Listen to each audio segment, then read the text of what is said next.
Hey guys, what's up? This video is going to be about Hydatid disease. Hydatid disease, about what about it, clinical features.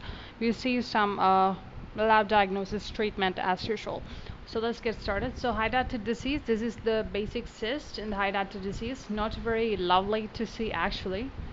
Okay, so Hydatid disease, the main infective part of the organism is the cyst, and the organism which is causing it is Echinococcus granulosus. This is the main cycle by which the disease happens. So there is this adult in the small intestine at all, and there are these embryonated eggs in the feces that will be ingested by man, and that is how the man gets the disease. And once again, hydatid cysts occur in a lot of organs. All right. So there are some clinical features. It can be dyspnea if the lung is affected. It can be a dull abdominal pain.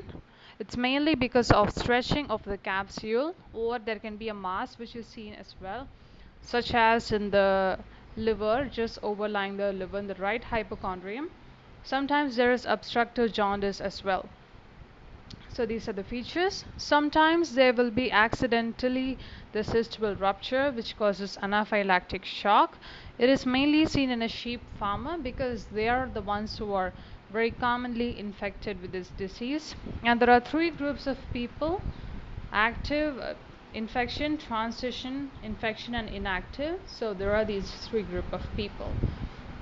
And this is the CT image of it. So we can see a space occupying lesion in the liver. This is a CT image of that. Lab values will show eosinophilia, as in all infections, parasitic infections. ELISA, immunoelectrophoresis, will also tell us the diagnosis.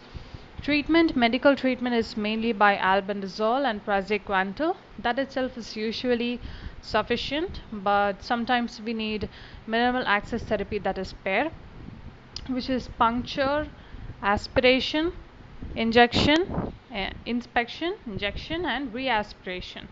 That is what we are doing regularly. Sometimes people call it inspection, which is wrong. It is injection. Okay, it's not inspection, injection, minimal access therapy.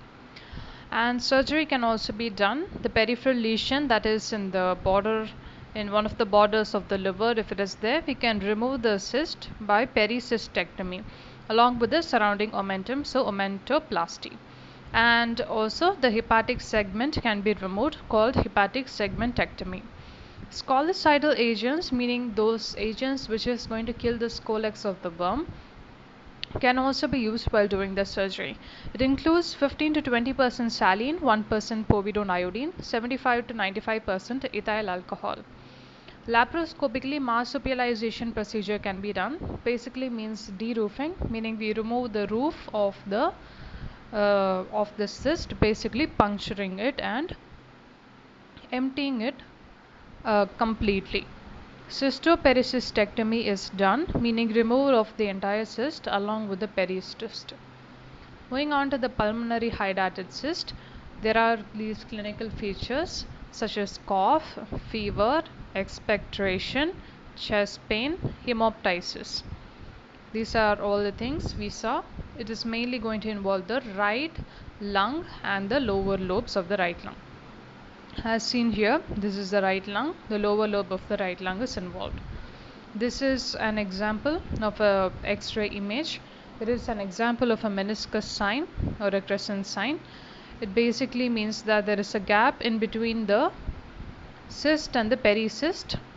It's basically because of breach in the pericyst, which in turn will cause the entry of air in the gap between the pericyst and the cyst, because this is breached into the bronchiole.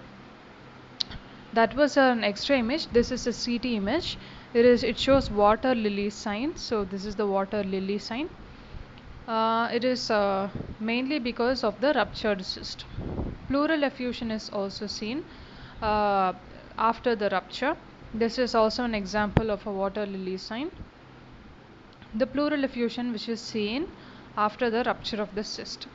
So these are all we saw. Meniscus sign is also called the crescent sign because it looks like the crescent of the moon. It is a sign of impending rupture.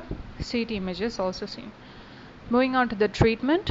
This treatment given over here is called a capitonage, meaning we basically remove the entire cavity. As in, it is still present, but we just empty it.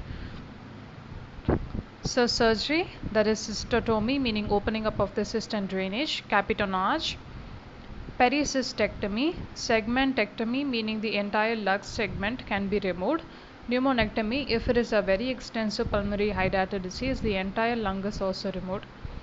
So see you soon. Thank you. Read Bailey and loud.